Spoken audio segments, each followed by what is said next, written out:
Bismillahirrahmanirrahim. Assalamualaikum warahmatullahi wabarakatuh. Hai, apa kabar anak-anak kelas 6? Semoga selalu dalam keadaan yang sehat ya semuanya. Nah, pada hari ini kita akan belajar pendidikan agama Islam pada bab 2 tentang ketika bumi berhenti berputar, yaitu pelajarannya tentang iman kepada hari akhir. Oke. Tapi sebelumnya, anak-anak silahkan berdoa terlebih dahulu di rumah ya. Kita mulai dengan bersama-sama membaca Ummul Quran ya.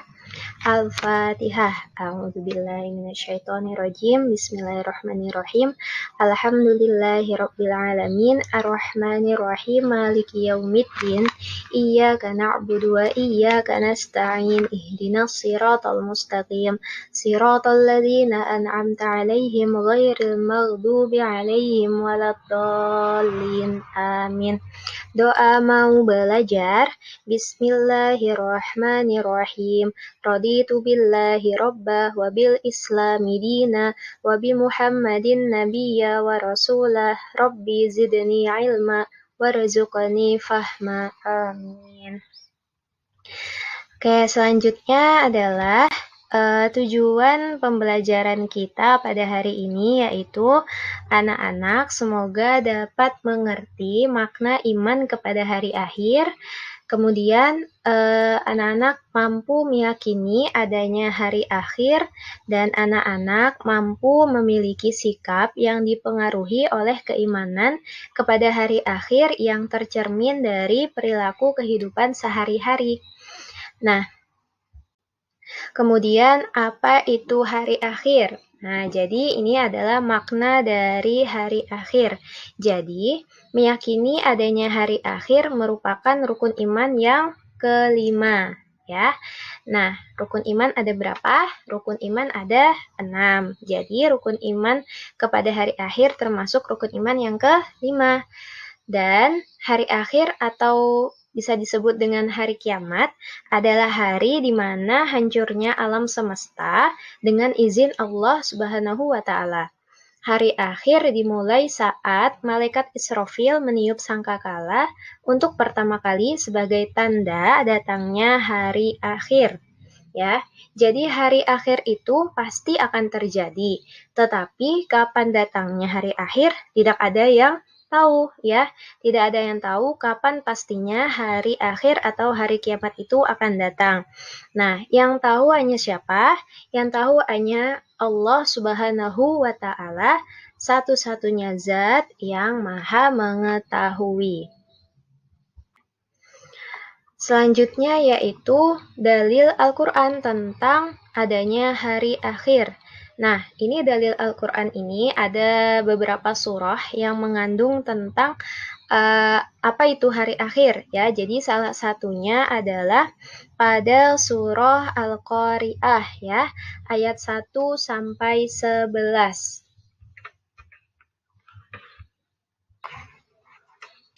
Nah, anak-anak bisa membuka LKS atau buku ataupun juz amma yang ada di rumah ya.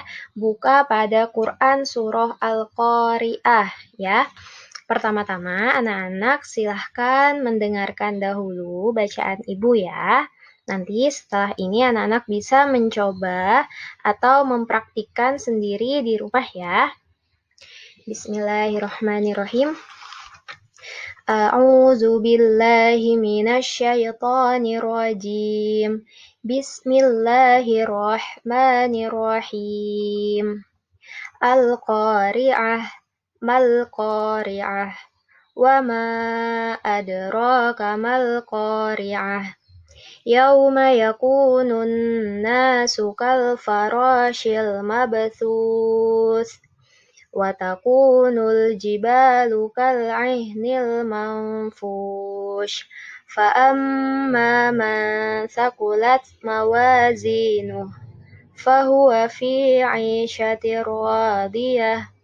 Wa amma man khaffat mawazinuh fa ummuhu hawiyah. Wa ma adraka ma hiyah narun hamiyah.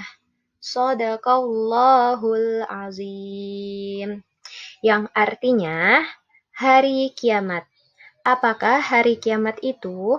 Dan tahukah kamu apakah hari kiamat itu? Pada hari itu manusia seperti laron yang berterbangan, dan gunung-gunung seperti bulu yang dihambur-hamburkan. Maka, adapun orang yang berat timbangan kebaikannya, maka dia berada dalam kehidupan yang memuaskan, senang. Dan adapun orang yang ringan timbangan kebaikannya, maka tempat kembalinya adalah neraka hawiyah. Dan tahukah kamu apakah neraka hawiyah itu? Yaitu api yang sangat panas. Nah, anak-anak, itu tadi adalah dalil Al-Quran tentang hari kiamat, ya, atau tentang hari akhir, yaitu pada Quran Surah Al-Qari'ah ayat 1 sampai 11. Nah, nanti anak-anak bisa mempraktikkan untuk membacanya di rumah ya. Selanjutnya yaitu macam-macam hari akhir. Nah, hari akhir itu terbagi menjadi dua, nak ya. Ada kiamat sugro dan ada kiamat kubro. Nah, yang pertama ini adalah kiamat sugro. Kiamat sugro disebut juga kiamat kecil. Kiamat sugro yaitu berakhirnya kehidupan setiap makhluk yang bernyawa. Contoh kiamat sugro yaitu kematian, ya. Kemudian ada bencana alam seperti gunung meletus, gempa bumi, tanah longsor, banjir, tsunami, dan lain-lain. Kemudian penyebab kenapa bisa ada kiamat sugro itu bermacam-macam ya. Bisa karena alam sekitar kita ataupun karena ulah manusia itu sendiri. Kiamat sugro itu sebagai pengingat kita ya, atau teguran bagi manusia untuk selalu beramal soleh dan tidak membuat kerusakan pada alam sekitar kita. Kemudian yang kedua yaitu kiamat kubro. Nah, kiamat kubro ini disebut juga dengan kiamat besar ya. Kiamat kubro yaitu hancurnya alam semesta beserta segala isinya. Kiamat kubro diawali dengan guncangan yang sangat dahsyat. Matahari, bulan, dan planet-planet yang sudah tidak berjalan pada porosnya yang mengakibatkan saling bertabrakan. Ya, kiamat kubro ini terjadi jika malaikat Israfil meniupkan sangkakalanya. Berarti tanda kehidupan yang ada di bumi ini akan segera berakhir.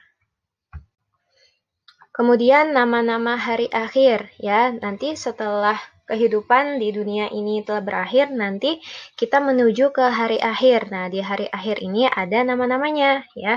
Yaitu ada yang namanya yang pertama Yaumul Zalzalah, yaitu hari ketika terjadi guncangan yang maha dahsyat pada bumi. Kemudian yang kedua Yaumul Ba'as, yaitu hari setiap makhluk dibangkitkan dari kuburnya. Nah, yang ketiga adalah Yaumul Mahsyar. Nah, Yaumul Mahsyar ini adalah hari setelah makhluk dibangkitkan dari kuburnya. Nanti setelah makhluk kita ya dibangkitkan dari kubur, nanti akan dikumpulkan ya yang dinamakan dengan padang mahsyar. Yang keempat ada yang namanya Yaumul Fasl. Nah, Yaumul Fasl ini yaitu hari pemisahan keputusan ya antara yang benar dan yang salah. Nah, nanti di situ akan diberikan keputusan. Nah, yang terakhir yaitu Yaumul Wa'id, yaitu hari ketika Allah melaksanakan ancamannya berupa azab kepada setiap makhluk yang tidak melaksanakan perintah-perintahnya. Nauzubillahi min zalik. Semoga kita selalu diberikan pertolongan dari Allah Subhanahu wa Ta'ala. Kemudian yang selanjutnya yaitu tanda-tanda hari kiamat. Nah, ketika kita memasuki hari kiamat, tentunya pasti ada tanda-tandanya ya, agar dapat mengingatkan kita akan datangnya hari kiamat atau hari akhir. Nah, tanda-tandanya itu terbagi kembali menjadi dua, yaitu tanda kiamat kecil dan ada tanda kiamat besar. Kalau tanda kiamat kecil ini biasanya sudah kita rasakan sekarang ya.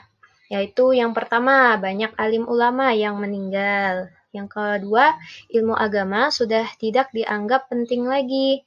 Yang ketiga, manusia berlomba-lomba mendapatkan kesenangan yang sebatas hanya untuk di dunia. Yang keempat, sering terjadinya bencana alam. Yang kelima, terjadinya banyak fitnah dan maksiat. Yang keenam, banyaknya jumlah perempuan dibanding laki-laki. Nah, itu termasuk tanda kiamat kecil ya. Kemudian ada tanda kiamat besar. Nah, tandanya kiamat besar ini adalah munculnya duhan selama 40 hari.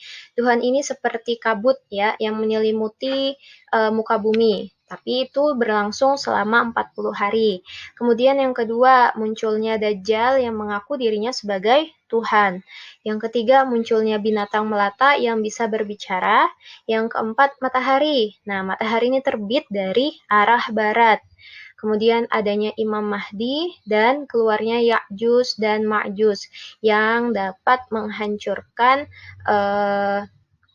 seluruh yang ada di muka bumi ini. Kemudian apa hikmah ketika kita beriman kepada hari akhir atau hari kiamat? Nah, hikmahnya adalah dapat mendorong kita atau mendorong anak-anak dan ibu untuk lebih giat dalam melaksanakan atau melakukan amal soleh ya. Yang kedua, kita akan lebih berhati-hati dalam berbuat sesuatu karena kalau kita tidak mempercayai dengan adanya hari akhir, maka tingkah laku kita ya tidak akan ada remnya. Jadi kita mau berbuat sesuatu itu tidak ada halangan, padahal itu semua pasti akan dicatat oleh malaikat dan akan dibalas oleh Allah Subhanahu wa taala. Nah, itu jadi kita kalau mengingat hari akhir ya, kalau di dunia ini kan tidak selamanya kita ada di dunia ini, maka kita harus berhati-hati dengan banyak-banyak melakukan amal soleh. Kemudian kita akan percaya dengan adanya surga dan neraka. Jika amal timbangannya banyak, maka akan masuk ke surga. Jika tidak, maka akan masuk ke neraka. Kemudian mendorong kita untuk selalu melaksanakan kewajiban. Nah, kewajiban kita sebagai seorang muslim yaitu apa? Nah, yang pertama sholat fardu 5 waktu, jangan sampai ketinggalan. Ya, anak-anak di rumah wajib nak ya untuk sholat 5 waktu. Kemudian apa? Membaca Al-Quran, ya. Terus berbakti kepada kedua orang tua, terus menolong adik, ya. Menolong siapa saja yang memerlukan pertolongan kita. Kemudian apa? Membuat kita menyadari bahwa kehidupan di dunia ini hanyalah sementara. Dunia ini hanyalah tempat kita untuk banyak-banyak melakukan kebaikan ya. Dan itu menjadi tabungan kita untuk di akhirat kelak. Nah, sekian dari Ibu Rina. Semoga pembelajaran kita pada hari ini memberikan manfaat. Ya, terima kasih. Wassalamualaikum warahmatullahi wabarakatuh. Dadah.